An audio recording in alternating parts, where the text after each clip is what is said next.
জি, আসসালামু আলাইকুম প্রিয় সাংবাদিক ভাইয়েরা এবং দেশবাসী। ঢাকা ৮ আসনের যারা ভোটার, সম্মানিত ভাই এবং বোনেরা, আপনারা জানেন যে আমরা কিন্তু অগাস্টে নেমেছিলাম ২৪-এ যে একটা ফেসিবাদী ব্যবস্থার বিলোপ। এখন অনেকে বলছে যে ঠিক আছে ওই সিস্টেমটা আমরা রেখে দেই, জাস্ট হলো ব্যক্তি পরিবর্তন হোক, কিন্তু এর মধ্যে তো বাংলাদেশের কোনো পরিবর্তন হবে না। ফলত আমরা এখানে চাচ্ছি যে ব্যবস্থাটার পরিবর্তন, অর্থাৎ আপনি রেইলের, আজকে এখানে প্রচারণা করেছি, রেইলের যিনি প্রধান ওনাকে পরিবর্তন করলে কি রেইলে দুর্নীতি বন্ধ হবে? হবে না। পুরো অবকাঠামো খাত সিস্টেমটা চেঞ্জ করতে হবে। এজন্য হলো আমরা বাংলাদেশে যদি সন্ত্রাসী কার্যক্রম চলে, মানুষ ভয় পাবে, আতঙ্কের মধ্যে থাকে। সন্ত্রাসী কার্যক্রমের কারণে অনেক রাষ্ট্র ধ্বংস হয়ে গিয়েছে। এজন্য আমরা যদি এটা বন্ধ করতে পারি তাহলে ব্যবসা প্রতিষ্ঠান সবাই নির্ভয়ে হলে বিজনেস করবে। চাঁদাবাজি যদি বন্ধ করতে পারি, ব্যবসায়ীরা নির্ভয়ে বিজনেস করবে, বাংলাদেশের উন্নয়ন হবে। দখলদারিত্ব বন্ধ করলে মানুষ নির্ভয়ে জীবন চলাচলের অধিকার থাকবে। আমরা মতিঝিলে এসেছি, মানুষের সাথে কথা বলেছি, গ্যাসের লাইন আছে, গ্যাস নাই, পানির লাইন আছে, পানি নাই, খেলার ফিল্ড নাই। তাহলে সরকার কি পরিবর্তন হয়ে গেলে এগুলো কি হয়ে যাবে? হবে না। অর্থাৎ পুরো অবকাঠামো থেকে শুরু করে সবকিছু উন্নয়নের জন্য আমাদের এই যে ব্যুরোক্রেসি রয়েছে, বিভিন্ন এস্টাবলিশমেন্টের অংশ রয়েছে, ওইখানে পরিবর্তনের সূচনা করতে হবে। এখন এই পরিবর্তন যে সূচনা হয় না, এটা ৭১ সালে একটা যুদ্ধ হয়েছিল বৈষম্যের বিরুদ্ধে। সেই সময় পাকিস্তানি কাঠামো ছিল, জান্তা কাঠামো ছিল। আমরা সেখানে আশা করেছিলাম, যারা এসেছিল তারা পরিবর্তন করে নাই। আমরা আশা করেছিলাম তারপরে ৯০ সময় পরিবর্তন করবে, সেখানেও পরিবর্তন হয় নাই। আমরা আশা করেছিলাম ২৪-এ পরিবর্তন হবে, সেখানেও হয় নাই। তাহলে এখন এই ভোটের মাধ্যমে ইলেকশন হল, ইলেকশন পরে একটা দল ক্ষমতা আসলো, কিন্তু সিস্টেমে তো কোনো পরিবর্তন হইলো না। আমরা সিস্টেমের বিরোধী। ওই সময় জান্তা সরকার হলো এই অবৈধ সিস্টেমের পাহারাদার ছিল, তারপরে মুজিব পাহারাদার ছিল, তারপরে শেখ হাসিনা ছিল, তারপরে এরশাদ ছিল, এবং এরপরে শেখ হাসিনা দীর্ঘ সময় এই অবৈধ ব্যবস্থাপনা যেটা ছিল সেটার পাহারাদার ছিল। এখন কেউ যদি সিস্টেম পাহারা পরিবর্তন না করে নব্য পাহারাদার শাস্তি চায়, সেই বৈষম্যের পাহারাদার শাস্তি চায়, আমাদের তো তাদের বিরুদ্ধে কথা বলতে হবে। এখন তো যদি তাদের গাত্রদাহ হয়, তারা আমাদেরকে মারতে আসে, আমরা সেখানে কি করার? তাহলে মারলে মেরে ফেলেন আমাদেরকে। প্রথমত হলো যে আমরা যদি সিম্প্যাথি পাইতাম, জুলাই দিয়েই তো বড় সিম্প্যাথি পাওয়ার কথা ছিল, ঠিক না? এখন ধরেন পুরো বাংলাদেশে সব জায়গায় খালেদা জিয়ার পোস্টার টাঙানো হয়েছে, নিচে লেখা একজনের নাম। এটা কি সিম্প্যাথি পাওয়ার জন্য? আপনি কি বলবেন তাহলে? আমরা সিম্প্যাথির রাজনীতি করি না। আমরা সিম্প্যাথির রাজনীতি করলে রাস্তাঘাটে এরকম শুয়ে থাকতাম, বিভিন্ন জায়গায় কথা বলে বেড়াতাম।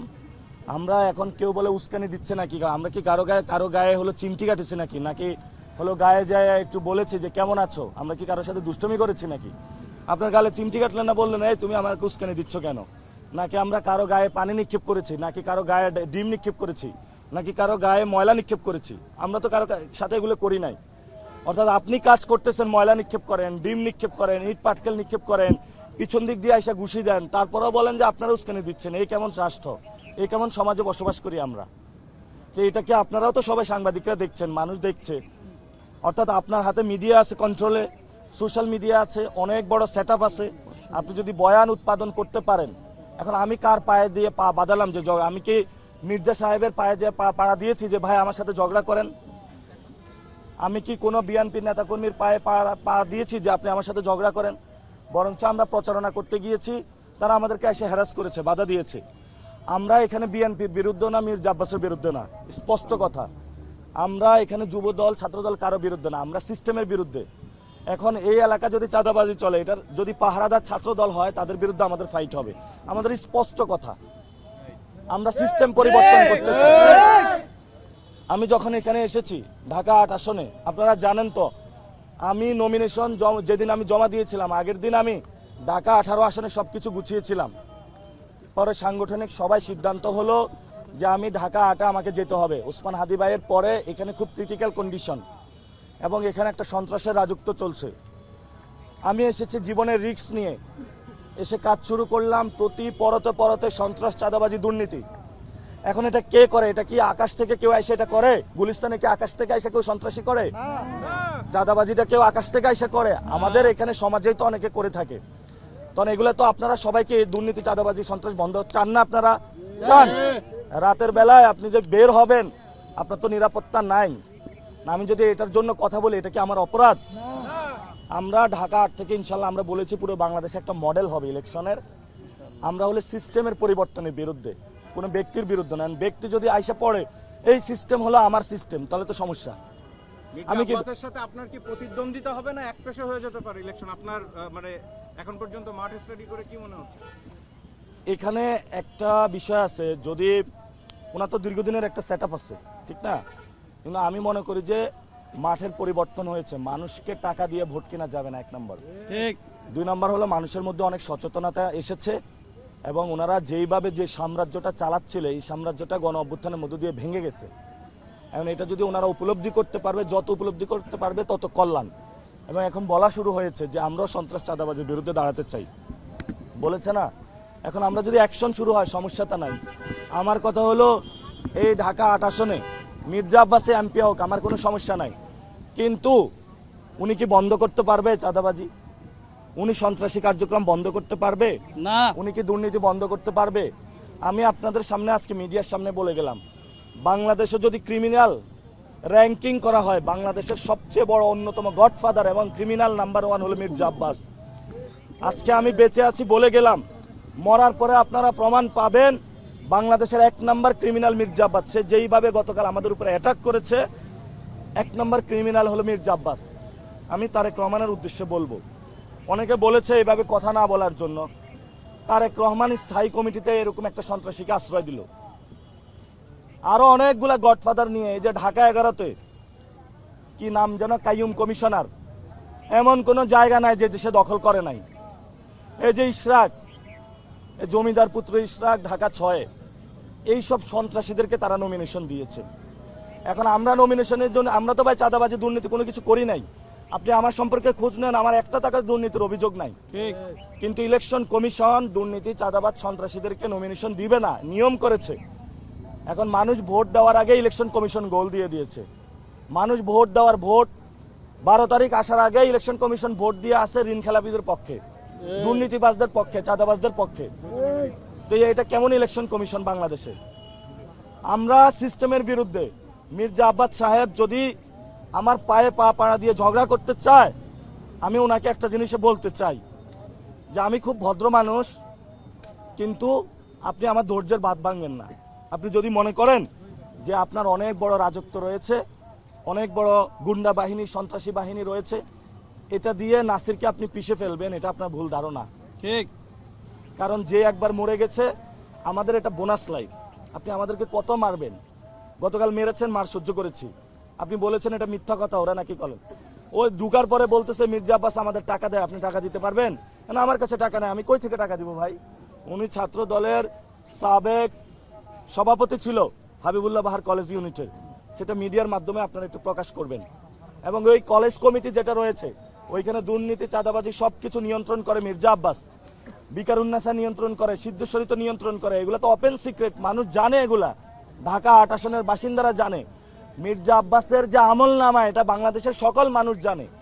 তারপরও একটা চোর, বাটপার, চিটার, ডাকাত, মাস্তান, সে যদি বলে আমি ভদ্র মানুষ, তাহলে আমরা কোন সমাজে বসবাস করি? এই জন্য আমি বলবো মির্জা আব্বাসের বিরুদ্ধে আমার কোনো অভিযোগ নাই, উনি ভালো মানুষ। খালেদা জিয়া ছেলে তারেক রহমান অনেক ভালো মানুষ, সমস্যা নাই। কিন্তু বাংলাদেশে ওনারা চাঁদাবাজি, দুর্নীতি, সন্ত্রাসী, এগুলা ওনাদের বন্ধ করতে হবে, দাঁড়াতে হবে। আমি এগুলোর বিরুদ্ধে দাঁড়িয়েছি।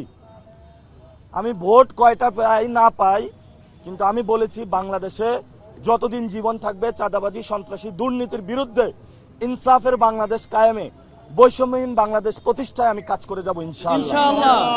পিভিসি ব্যানার নিষেধ থাকলেও হচ্ছে যে রাস্তার মোড়ে হচ্ছে যে পিভিসি ব্যানার লাগানো আপনাদের এবং অন্যান্য দলেরও আছে, এই ব্যাপারে অ্যাকচুয়ালি কি বলেন? আচরণবিধি লঙ্ঘনের শামিল এটা? আচ্ছা, আপনি কি আমার কয়টা পিভিসি ব্যানার লাগিয়েছি হিসাব নিয়েছেন? আমি 20টা লাগিয়েছি, 20টা অনুমোদন আছে। নিয়ম পড়েছেন? নিয়মটা পড়লে জানবেন। আর অন্যরা কয়টা লাগিয়েছে পিভিসি দেখবেন। আমি নিয়মের মধ্যে আছি, অর্থাৎ আপনি 20টা রঙিন লাগাইতে পারবেন, এটা নিয়মের মধ্যে আছে। এবং গতকালকে রাতে আমার হলো অনেকগুলো ব্যানার ছিঁড়ে নেওয়া হয়েছে। আপনাদের আজকে মিডিয়ার ভাইদের উদ্দেশ্যে বলবো, আমরা একটা ভয়ঙ্কর এখানে ঢাকা ৮ আসনের দানবের সাথে লড়াই করছি। এই দানব এখানে সন্ত্রাসী, চাঁদাবাজি, দুর্নীতির যে সিস্টেমগুলো রয়েছে, এগুলার পাহারাদার হিসাবে রয়েছে। এবং উনি গতকালকে আমরা বলেছিলাম যাতে অস্বীকার না করে, মানুষের সামনে রয়েছে, আবার অস্বীকার করেছে। তো মির্জা আব্বাস সাহেবকে বলবো, মারেন, যত মারেন মারেন, আমরা 12 তারিখ পর্যন্ত অপেক্ষা করব। আমরা দরকার হয় আপনার পেটুয়া বাহিনী দিয়ে আমরা আমাদের লাশ ফেলে দেন, তারপর আমরা 12 তারিখ পর্যন্ত কিছু বলবো না, কারণ আমরা গণতন্ত্র রক্ষা করতে চাই। এখন আমাকে অনেকে কোশ্চেন করে যে 5 তারিখের আগে কই ছিলাম। রাতের আধারে আমাকে হল থেকে ছাত্রলীগ বের করে দিয়েছিল রাত 2টার দিকে। 54 দিন সীমান্ত হত্যার বিরুদ্ধে শীতকালে রাজু ভাস্কর্যে বসেছিলাম। ছাত্রলীগের সময়ে কত নির্যাতনের শিকার হয়েছি, আমরা কখনো এগুলো মিডিয়ার সামনে বলতে যাইনি। যারা আপনার মিডিয়া হাউসে ক্যাম্পাসে অ্যাটলিস্ট কাজ করে, প্রত্যেকটা লোক আমাকে চিনে, জানে আমরা কি লড়াইটা করেছিলাম। 200 লোক পুরা বাংলাদেশের 2000 ঢাকা বিশ্ববিদ্যালয়ের ছাত্রলীগের বিরুদ্ধে। ভাই আপনি ক্যাম্পাসে দেখেন না আমরা ছাত্রলীগের বিরুদ্ধে লড়াই করছি না? তো এখন আমরা এগুলো বলতে চাই না, এখন আমরা সমাজটা পরিবর্তন করতে চাই। এগুলা বলে যারা প্রোপাগান্ডা করে, আমরা তাদের সাথে হাত মিলাইতে চাই না, কোনো কিছু কাজ করতে চাই না। আমি আমার মতন কাজ করে যেতে চাই।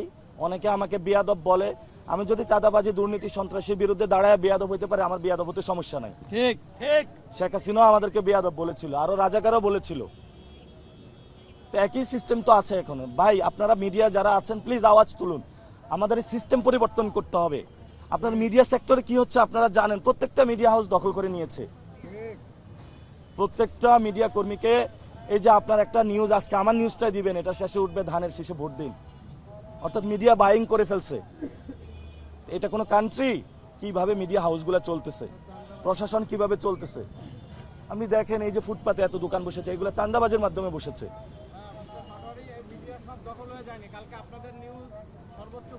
আলহামদুলিল্লাহ মিডিয়া যদি দখল না হয়, মিডিয়া যদি দখল না হয় তাহলে আলহামদুলিল্লাহ।